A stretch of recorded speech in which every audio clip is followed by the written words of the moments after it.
Hello, Superdean here, and welcome back to another Superdean movie review, this time for Godzilla vs. Kong. This film came out around about, it was a month ago. It came out on the 31st of March. It's now the 30th of April as of recording, so I'm a bit late with the review, so apologies. Unfortunately, I've been a bit busy with work and stuff at home, so it's going to be a bit different to my normal reviews. I'm still going to be doing like a non-spoiler section first, and a spoiler section at the end. I'm just going to try and talk about, in general, the movie, what I enjoyed, what I didn't enjoy, and if it was a good movie. Yes, it is a good movie to start off with. But the first thing I kind of want to talk about was, obviously, the world at the minute is a bit crazy still, and you still can't go to your cinema to watch these big movies that come out, so it's all home release and stuff now, which is cool. It definitely works and stuff. The only thing I kind of have a little problem with, obviously this came out on YouTube, Amazon, Sky Cinema, I think Now TV as well, and the whole HBO Max thing. It came out, and it was basically 16 quid to rent it and watch it and stuff. And you rented it, you had it for like, I think, 30 hours or something to watch it, and then it's gone. Again, didn't mind, but normally I go to the cinema myself, obviously 2 tickets, one for me, one for Superwife, and then popcorn, drinks, hot dog, nachos, whatever. Normally would work out to about, let me try my big era, look about 15 quid, so it kind of makes sense and stuff. I mean, I know why they're doing it and stuff. Obviously at the minute, you're having to, the way the world is, we need to support cinema, so we need to support the movie industry and stuff. So I kind of get why they did it, but a little bit cheaper, it might have done. I mean, it's done ridiculously. I think it earned like, was it 390 million in the box office? Where's my notes? Yeah, 390 million it's earned in the box office. Excuse me. Tickling in my throat. So it's done really well, and I think it's definitely leading up to another. I think they're doing another Godzilla movie. I think they're doing another Kong movie, and I think they're going to end up doing the Versus movie, if I've read correctly. So yeah, it's done well and stuff, but it just, I don't know why, for me it seemed a little bit expensive, but not massively. So again, I've enjoyed the movie, don't want, it's a very good movie to watch. I can just see why it would put people off wanting to watch it, because 15 quid, it's a little expensive. So yes, anyway, off topic. The movie itself, it's good. It has a few problems it had before, where it suffers from the whole too much human element, I think, like the original 2 Godzilla films, the first one and King of the Monsters. Not as much Skull Island. The human element, I personally think, in that movie worked really well. In the Godzilla ones, it didn't work very well for him. And again, it had the same problems where I think the Godzilla human side of the story just didn't flow well as Kong's side. That seemed to really work. I felt like I connected with the Kong's humans and the Kong side of that, but Godzilla's side again, it just felt like was a little tacked on. I mean, they can't do what I'd love to see and stuff where it's just literally an hour and a half movie of Godzilla and Kong smashing up stuff, punching themselves in the face, all the people turning up and them going, no, stay away. I kind of get why that wouldn't work now in modern cinema, how they used to work with the old Godzilla movies and stuff, how they worked really well, where basically most of the movie is just Godzilla fighting and stuff. That was really cool. But it's a shame. I mean, I don't think it might be, because they've done better again. There was more, like in the old ones, there was more focus on the monsters still, but there was still more focus in the film, got hair in my mouth, than the monsters. But yeah, there's the 3 big fights in the movie and stuff, and we'll get into the sort of who wins the film at the end, my personal opinion, as you could probably guess who I'm going to pick. Bit of a big fan of Godzilla.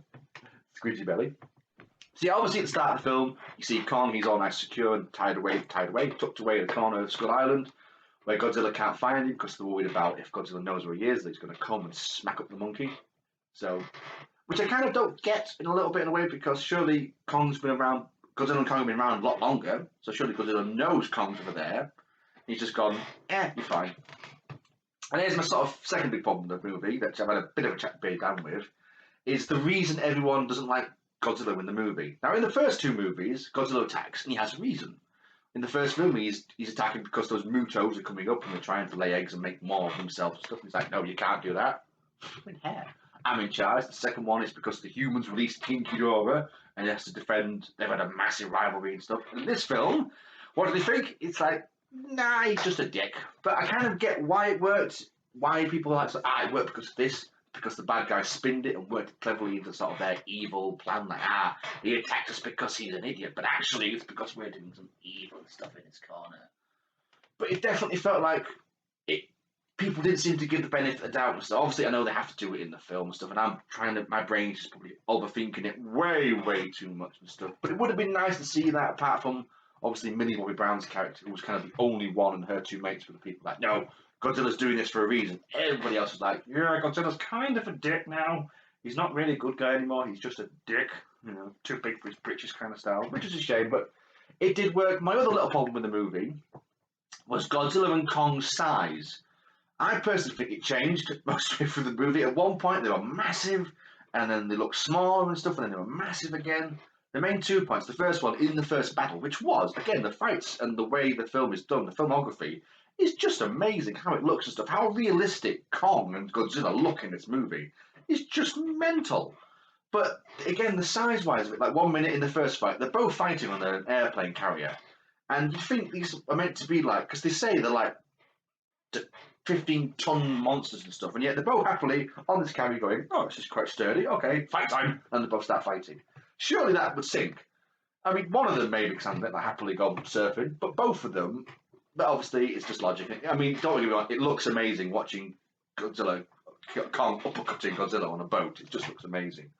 There's that bit, but then there's later bits in the film where they're going through a small tube to get to the underground world stuff of Kong, and 1 minute the tunnel's small, and you see sort of Kong not squeezing through but getting through it, and suddenly it looks massive again with these two ships flying through it. It was small again and massive again and small. It took you out a little bit at times, this whole kind of sizing and stuff. It just didn't seem to flow. One of my favourite bits, though, in the movie was the child. Kong's little friend, the little girl, I think her name was, what was her name? Hang on, I've got it written down. I've written it down on my notes. I think her name, I can't remember the actress's name, Gia. The little girl doesn't speak in the movie, basically has a bond with Kong. Because Kong used to defend her village, and all the village got wiped out by a storm, and she's the last one. And Kong saved her. So they have a bond and stuff, and during the film you see it, but he has a little teddy bear Kong, and she's like, I made this for you! And Kong goes out and they touch fingers and stuff. That's really cool. Again, like I said, the Kong side of the story worked really well. I was definitely enjoying that, the whole thing when they go into the upside down world and stuff. That really worked, and him trying to find his family and his sort of beginnings and stuff. And he finds that, and he gets this massive axe for the second fight and stuff. That was really cool. That was really good. I really enjoyed that. But then, like I said, the human side of the Godzilla side just didn't seem to work. The bad guys seemed very generic in the Godzilla thing. Oh, we're being evil because we're being evil. It just didn't seem to work. I think I'm definitely hoping, because I think there's been another Kong movie, another Godzilla movie, and I think there's meant to be another Versus movie, if I've already said, that if they focus on the Kong's bit down there, would be really cool. I think that's going to be a very interesting movie. But then I'm just worried what they're going to do with Godzilla next, obviously, because now they know Kong's down there. Is he going to be... Because surely now, if Godzilla fights a massive monster, isn't Kong going to go, hang on, mate, I'm coming? I'll get to that at the end. Obviously, then, I'm getting off topic, that leads into the second fight, because now Kong's found this massive axe. He's swinging it about and stuff. And then Godzilla realizes, hang on, he's got this axe. He blows a hole into the floor and smashes it up and stuff. And then Kong climbs out and stuff. And they start scrapping. And I will admit, obviously, Godzilla won the first fight. I'll give it to that. Kong probably won the second one. He came off stronger from the second fight and stuff with the axe and that. And Godzilla left him to it. So yeah, and obviously during the second fight as well, the bad guys find this evil source of power, and send it off to them, and it goes back to Millie, and they find this massive robot Godzilla or Mecha Godzilla, and he sees it's not powerful enough because once he does the atomic breath charge, it flattens his batteries. He needs some more Duracell. And they find this power source, and that gives him the ultimate Godzilla power, which comes later in the film. So obviously that fight happens and stuff. And I think, yeah, I'll give Kong that. Kong did kind of win the second one. But again, that fight was amazing. Again, the way they're rolling around buildings and stuff. And again, the size-wise, because you see the arrows. But yeah, Kong slips through it, and then Godzilla smashes through the gaps and stuff, and then Kong slips through again. So it is definitely weird. Obviously, I know in the film Godzilla is bigger than Kong, but at times it just confuses me and stuff. Anyway, I'll get off topic again. The third fight happens, and personally, I think Godzilla won that one. I don't know if anyone agrees, because you see at the end where Godzilla's got a foot on him, and he's screaming in his face "Roar!" and Godzilla's Kong's "Run!" and "Run!" and "Run!" kind of style. And obviously Godzilla walks off quite happy, and Kong's on the floor well, I'm knackered, and stays there for a little bit. And then obviously it's Godzilla walking away. Mechagodzilla turns up. And the reason why he turns up because they use the skull of King Ghidorah and basically corrupts Mechagodzilla, so he's no longer controlled by the evil bad guys, which then he kills. He fries the pilot, and he then kills the big bad guy as well, footing on the ground. Again, her side as well, it just didn't feel that it was neat. I mean, they could have had it still, but even if she wasn't there, I don't think it would have made much difference to the main story. I felt like I know it says Godzilla vs. Kong, this film. It definitely felt more of a Kong movie than a Godzilla movie. because it definitely focused. But it was cool, don't get me wrong, because there's been more Godzilla movies than there has Kong movies, so it's kind of a nice kind of thing to give Kong more of the backstory and stuff, to give him more fleshed out. You know Godzilla, you know who he is. He's a massive reptile who kicks backside, who kicks ass. King Kong is kind of a nice guy, nice gentle giant kind of thing, but he can lay down what needs to be. Anyway, good topic. The first fight happens, which leads into the fourth fight, the special one, the fourth round, where it's the boss battle, where it's Godzilla versus Mechagodzilla, and obviously that Mechagodzilla is winning. He's beating up Godzilla. He's got him on the ground. He's about to do something. Kong wakes up because they blow up one of the bombs, and it wakes him up, and he like reconnects his dislocated shoulder. He picks up his axe, which is now flat. Jumps up. Godzilla fires atomic breath, charges his axe up, and he smacks it into them. And it's basically a handicap match of Godzilla versus Kong. Godzilla and Kong versus Mechagodzilla. It's all punch, punch, punch, punch, punch, punch, punch. Explosions. Head ripped off. Kong rips out spine.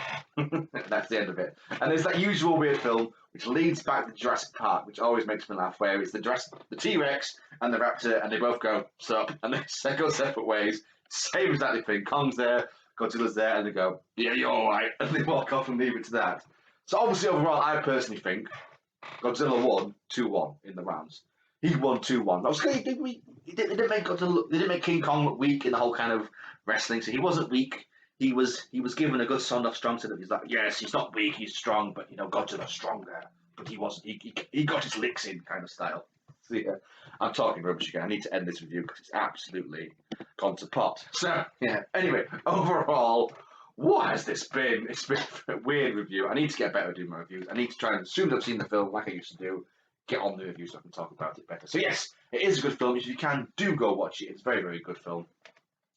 I think it's one of those films you can literally just watch and just sort of switch off to and just enjoy the monster fights and enjoy parts of the human stuff and the little bits like, yeah, it's okay, I'll have a cup of tea, but that bit's happening, and then because you don't miss much as well if you just literally sort of went, hello, what's that? Oh yeah, okay, we're still going on. You don't miss anything. Like some films, you look away and look back, and you felt like you've missed something, but you don't miss much of that when you look away. So yeah, very good film. What's next? I don't know. Again, I've watched many films. I just haven't got around to doing reviews at the minute. The hopeful plan actually is to do Mortal Kombat because that movie's just come out, but it's not come out in the UK yet. It's only come out in America. So when I get a chance, I probably will watch that and try and get a review on that too. So yes, we'll end it there. Godzilla is the best. King Kong. Oh, I did so well. All of you. And call him King Kong, the big hairy monkey. Also, Bagheera. So anyway, thank you for watching. Hope you enjoyed it. I'm such an idiot. And I'll see you in the next one. Superdean! Oh, ow.